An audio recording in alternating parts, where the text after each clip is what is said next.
দূরের এক জাদুর বনে বাস করত এক ছোট্ট পাখি, যার নাম লুমি। লুমির পাখার রং ছিল অন্য সব পাখির চেয়ে আলাদা।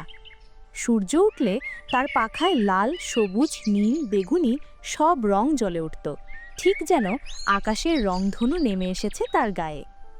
কিন্তু লুমি ছিল খুব লাজুক। সে কখনো অন্য প্রাণীদের সাথে খেলতে যেত না। সে ভাবত, সবাই হয়তো আমার এই অদ্ভুত রং থেকে হাসবে। একদিন জাদুর বনটিতে ভয়ানক বিপদ এলো। সূর্য ঢেকে গেল কালো মেঘে, ফুল শুকিয়ে গেল, নদীর পানি কালো হয়ে গেল, বন জুড়ে শোকের ছায়া।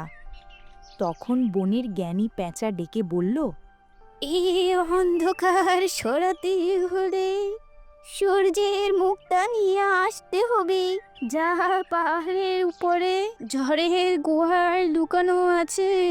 সব প্রাণী ভয়ে কাঁপছিল, কেউ যেতে চাইল না।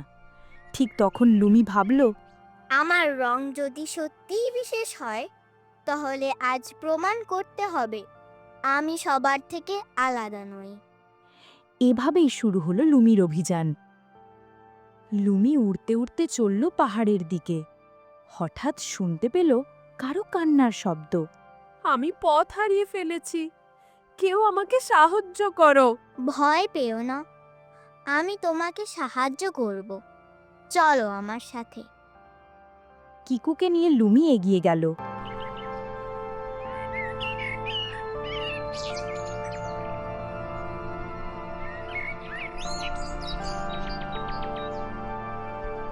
কিন্তু পথে হঠাৎ ঝড় শুরু হলো। দেখা দিল দুষ্টু হাওয়ার পরী। হা হা হা! কে আমার রাজ্যে এসেছি, কাউকে যেতে দেব না আমি। আমরা কাউকে ক্ষতি করতে আসিনি, দয়া করে আমাদের যেতে দাও। কিন্তু পরী রাজি হলো না। তখন লুমি ডানা মেলে আলো ছড়িয়ে দিল। রংধনুর আলোয় পরী মুগ্ধ হয়ে গেল। ওহ, এত সুন্দর রং আমি কখনো দেখিনি। ঠিক আছে, যাও, তোমাদের পথ খুলে দিলাম। অবশেষে তারা পৌঁছল ঝড়ের গুহায়। সেখানে পাহারা দিচ্ছিল এক কালো ড্র্যাগন, তার চোখে আগুনের ঝিলিক। কে সাহস করলো আমার মুক্তা নিতে? আমি লুমি, আমি লড়তে আসিনি, আলো দিতে এসেছি।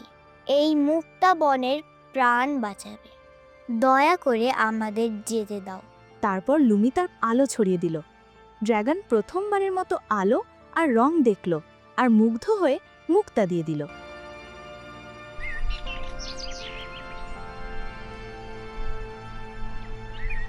লুমি মুক্তা নিয়ে বনে ফিরল।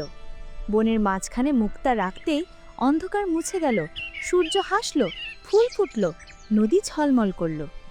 সব প্রাণী খুশিতে লুমিকে জড়িয়ে ধরল। লুমি বুঝল, যা তোমাকে আলাদা করে সেটাই তোমার সবচেয়ে বড় শক্তি। বনের সবাই তখন থেকে লুমির সাথে খেলতে ভালোবাসলো, আর লুমি আর কখনো নিজেকে লুকালো না। কেমন লাগলো তোমাদের রুমির গল্প? ভালো লাগলে লাইক ও সাবস্ক্রাইব করতে ভুলবা না।